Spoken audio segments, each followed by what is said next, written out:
Bonjour à tous et bienvenue dans ce nouveau chapitre. Aujourd'hui, nous allons parler sur les squelettes carbonés des molécules organiques. Dans cette première partie, nous allons commencer par un rappel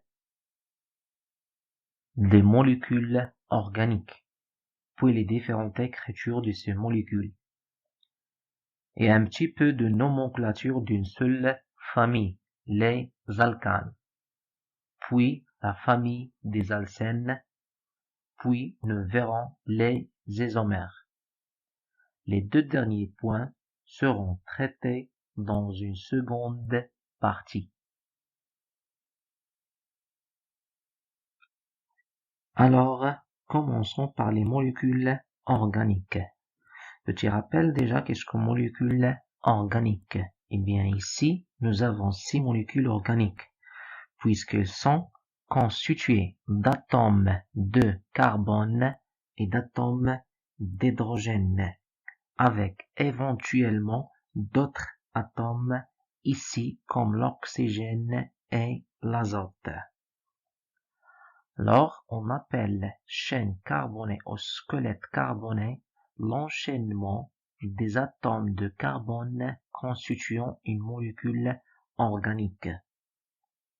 Les atomes autres que le carbone et l'hydrogène constituent un groupe caractéristique, d'où une molécule organique est une molécule qui comporte une chaîne ou bien une squelette carboné et éventuellement de groupes caractéristiques. On va s'intéresser dans un premier temps aux chaînes carbonées.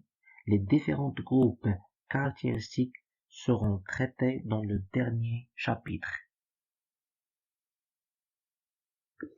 Alors, nous avons différents types de chaînes carbonées, selon la façon dont s'enchaînent les atomes de carbone entre eux. Elle peut être ouverte ou cyclique. Ouverte, c'est la chaîne ne se referme pas sur elle-même. Cyclique, à l'inverse. Comme elle peut être saturée ou insaturée. Saturée, c'est la chaîne carbonée ne comporte que des liaisons simples. Insaturée, c'est la chaîne carbonée comporte au moins une liaison double ou triple. Comme elle peut être linéaire ou ramifiée. Linéaire, chaque atome de carbone n'est lié qu'à 2 atomes de carbone ou plus. Lorsque au moins un atome de carbone est lié à 3 autres atomes de carbone, la chaîne est ramifiée. Alors, prenons ces 3 molécules et cherchons le type de chaîne carbonée pour chacune. Dans la première molécule, la chaîne est d'abord ouverte, car elle ne se referme pas sur elle-même, et elle est linéaire, car aucun atome de carbone n'est lié à 3 autres atomes de carbone, ainsi qu'elle est saturée, puisque la chaîne carbonée ne comporte que des liaisons simples. Pour la deuxième, cette chaîne est cyclique, car la chaîne se referme sur elle-même.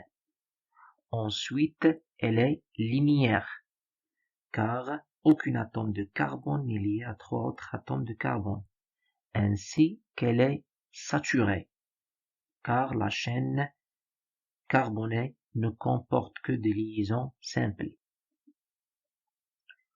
Pour la troisième, elle est ouverte et saturée, mais elle est ramifiée, puisque le carbone central est lié à 3 autres atomes de carbone. Alors je vous propose de faire ces 3 exemples. Voilà la correction pour la première. Pour la première, elle est ouverte, linéaire, mais elle est insaturée, puisque la chaîne comporte une liaison double. Pour la deuxième, elle est ouverte, linéaire et saturée. Et pour la dernière, elle est ouverte, ramifiée et saturée. Nous allons voir maintenant les différentes écritures des molécules organiques. La plus courte, mais également celle qui fournit le moins d'informations, est la formule brute. Celle-ci renseigne sur le nombre et le type d'atomes qui composent la molécule. Par exemple, si on prend cette molécule, sa formule brute est C4H10O. La formule développée plus évaluée fait apparaître toutes les liaisons formant la molécule considérée. Si on reprend la molécule précédente, la formule développée correspondante est la suivante. Vous imaginez bien que cette représentation est très coûteuse en place et en énergie, d'ailleurs pour la personne qui doit l'écrire, et d'autres types de représentations plus condensées sont possibles. C'est le cas de la formule semi-développée, qui ne fait apparaître que les liaisons entre les atomes de carbone et les atomes autres que l'hydrogène. Toujours sur le même exemple, cette fois-ci sera noté CH3, CH2, CH2, CH2, OH. Enfin, on va terminer par l'écriture la plus simplifiée, également la plus couramment utilisée en chimie organique, la formule topologique, où on nomme l'écriture des atomes de carbone ou d'hydrogène. Dans cette représentation, on se concentre uniquement sur la chaîne carbonée et on respecte son orientation dans l'espace. Donc, au lieu d'écrire l'ensemble de tous ces atomes, je vais écrire sous forme de 3 lignes droites comme ceci, qui représentent les liaisons entre les carbones. Ainsi, la dernière droite correspond à la liaison du carbone avec l'oxygène que l'on écrit OH. Dans cette représentation topologique, on fait chaque sommet. Chaque sommet d'un segment représente un carbone. Et ensuite, on ne représente pas les liaisons carbone-hydrogène. On considère que c'est implicitement intégré dans cette écriture, de manière à ce que chaque carbone forme ces 4 liaisons. Maintenant que vous savez reconnaître une chaîne carbonée, nous allons parler d'une famille très importante qui est à la base de la nomenclature des molécules organiques, la famille des alcanes. Premièrement, on définit un hydrocarbure. Un hydrocarbure est une molécule organique constituée uniquement d'atomes de carbone et d'hydrogène. Alors, qu'est-ce qu'un alcane? Les alcanes sont des hydrocarbures saturés. Saturés, c'est-à-dire que la chaîne carbonée ne comporte que des liaisons simples. Leur formule brute est de la forme CnH2n plus 2 avec N un nombre entier supérieur ou égal à 1. Prenons ces 3 molécules. Est-ce qu'elles font partie de la famille des alcanes? La première, oui, car elle ne comporte que des atomes de carbone et d'hydrogène liés par des liaisons simples et la chaîne est ouverte. La deuxième, non, elle possède un atome d'oxygène, donc elle ne peut pas faire partie de cette famille. Et la troisième a une chaîne cyclique et ne fait pas partie de la famille des alcanes. Maintenant, passons à la nomenclature d'une molécule d'alcane, c'est-à-dire comment est-ce qu'on trouve son nom. Commençons par les alcanes linéaires. La nomenclature des alcanes linéaires est assez simple. En fait, ce qu'il faut savoir faire pour nommer les alcanes linéaires, eh bien, il faut savoir juste compter le nombre de carbone. Pour nommer un alcane linéaire, il suffit de réunir un préfixe indiquant le nombre d'atomes de carbone dans la chaîne et le suffixe -an. Prenons des exemples. Pour un atome de carbone, on aura comme formule brute CH4. D'après la formule générale des alcanes, CnH2n plus 2. Si on remplace N par un seul atome de carbone, on aura C1H2 fois 1 plus 2. C'est CH4. Le préfixe c'est met. L'alcane est appelé méthane. Pour deux atomes de carbone, si on remplace N par 2, on aura C2H2 fois 2 plus 2, c'est C2H6. Le préfixe c'est et, l'alcane est appelé éthane. Et ainsi de suite. Pour 3 atomes de carbone, l'alcane est appelé propane. Pour 4, butane. Pour 5, pentane. Pour 6 atomes de carbone, c'est l'hexane. La nomenclature des alcanes est constituée la base de toute la nomenclature en chimie organique et à ce titre doit être parfaitement connue. Passons à la nomenclature du groupe alkyle. Un groupement alkyle est un alcane auquel on a supprimé un atome d'hydrogène.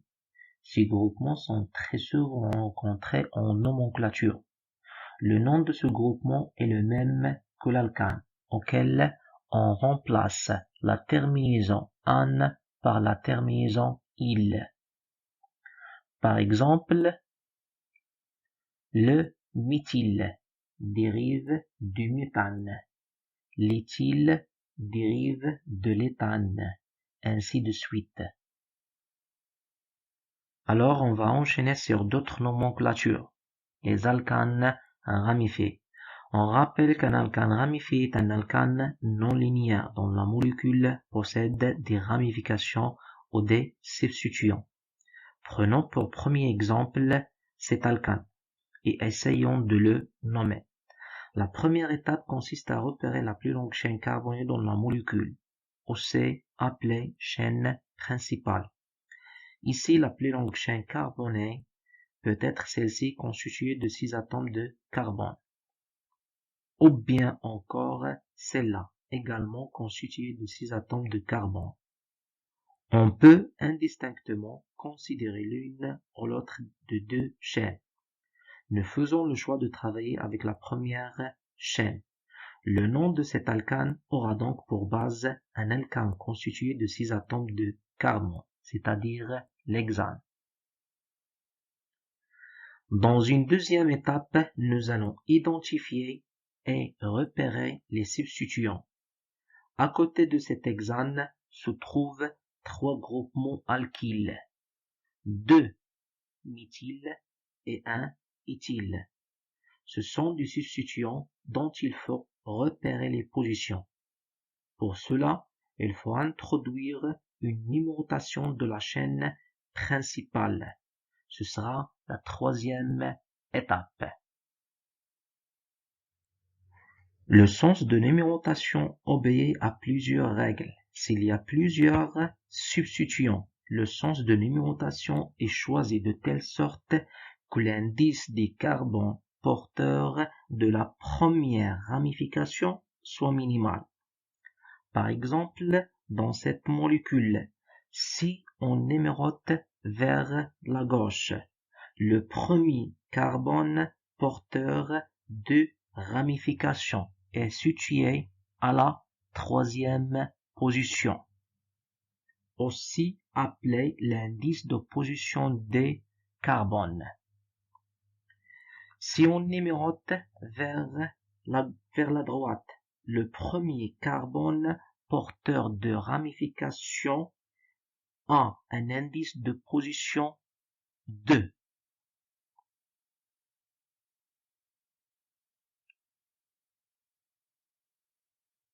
Le sens choisi est donc ce dernier de la gauche vers la droite qui donne le plus bas indice de position. La quatrième et dernière étape consiste à nommer la molécule. Les substituants sont placés avant le nom de la chaîne principale en enlevant la terminaison E, donc éthyle en méthyle. S'il y a des substituants identiques, comme c'est le cas ici avec les méthyles, on utilise un préfixe di pour 2, tri pour 3. Ici, on aura donc diméthyle. Les substituants sont classés par ordre alphabétique. Le préfixe di ou tri n'est pas pris en compte dans l'ordre alphabétique. Ainsi, éthyle est placé devant le méthyle, puisque E vient avant M. Chaque substituant est précédé de son indice de position. Entre les chiffres et les lettres, on met systématiquement des tirets. La molécule se nomme donc 4-éthyle 2,3-diméthylhexane. D'une façon générale, le nom d'un alcane s'écrit position des substituants le nom des substituants suivi par le préfixe indiquant le nombre d'atomes de carbone dans la chaîne principale, puis par la terminaison ou bien le suffixe an. Passons au deuxième exemple. Ici, la chaîne carbonée la plus longue est constituée également de 6 atomes de carbone, comme l'hexane. Deux substituants sont présents, un méthyle et un méthyle, dont il faut définir la position. Il faut donc choisir un sens de numérotation tel que le carbone portant la première ramification soit de plus faible indice. Si nous numérotons vers la gauche, cet indice est de 3. Si nous numérotons vers la droite, cet indice est également 3. Dans ce cas, les deux sens donnent des résultats identiques. On choisit celui qui donne le plus petit indice au premier substituant par ordre alphabétique. Le premier substituant par ordre alphabétique dans cet exemple est l'éthyle, E. Il doit donc être associé à l'indice de position le plus faible. Si nous numérotons vers la gauche, les substituants s'écriront 4-éthyle, 3-méthyle. Si nous numérotons vers la droite, les substituants s'écriront 3-éthyle, 4-méthyle. Nous allons donc choisir la numérotation vers la droite qui confère l'indice de position le plus petit pour l'éthyle. La molécule est donc le 3-éthyle, 4-méthylhexane. Dernier exemple. Attention, la chaîne principale n'est pas toujours horizontale. La chaîne principale ici est composée de 6 atomes de carbone, comme l'hexane. Cette chaîne principale est accompagnée par 3 substituants identiques. Ce sont des méthyles. Que l'on numérote vers la gauche ou vers la droite. Si on tient compte de la numérotation vers la gauche, le premier carbone porteur de ramification a un indice de position 2. Si on tient compte de la numérotation vers la droite, le premier carbone porteur de ramification a un indice de position aussi 2. On constate que les premiers substituants portent des indices de position identiques. Dans ce cas particulier, il faut ajouter des indices de toutes les substituants. Le sens qui conduit à la plus faible valeur d'indice est choisi. Ici, si on tient compte de la numérotation vers la gauche, les substituants ont des indices de position 2, 4 et 5. D'où la somme de ces indices est de 11.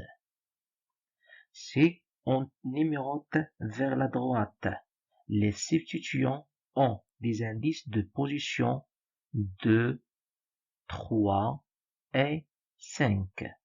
D'où la somme de ces indices 2 plus 3 plus 5 est de 10. Alors 10 est plus petit que 11. On numérote donc vers la droite. D'où la molécule s'appelle donc 2, 3, 5 triméthylhexane. Enfin, il nous reste à voir les cyclanes. Les cyclanes sont des hydrocarbures à chaîne cyclique saturée. Leur formule brute est de la forme CnH2n, avec N un entier supérieur ou égal à 1. Pour la nomenclature d'un cyclane non ramifié, elle s'obtient en ajoutant le préfixe cyclo au nom de l'alcane correspondant. Pour les cyclanes ramifiés, on procède de la même façon que pour les alcanes ramifiés, en faisant précéder le nom de l'alcane par cyclo. Prenons des exemples pour bien comprendre. Dans ce premier exemple, la chaîne cyclique constituée de 5 atomes de carbone, c'est-à-dire le pentane. Comme la chaîne est cyclique, on ajoute le préfixe cyclo, d'où le nom cyclopentane. Pour le deuxième exemple, la chaîne cyclique constituée de 6 atomes de carbone, c'est l'hexane. Comme elle est cyclique, on ajoute le préfixe cyclo, d'où le nom cyclohexane. Pour le troisième exemple, on a bien un cyclopentane avec un substituant composé d'un seul atome de carbone, c'est le méthyle, d'où le nom méthylcyclopentane. Dernier exemple, on a bien un cyclohexane avec 3 substituants, 2 méthyle et 1 éthyle, puisque ce dernier composé de 2 atomes de carbone. Pour la numérotation, nous commençons par l'éthyle 1 et nous dirigeons vers le plus proche substituant 1, 2, 3, 4. D'où le nom de la molécule 1-éthyle 2,4 diméthylcyclohexane.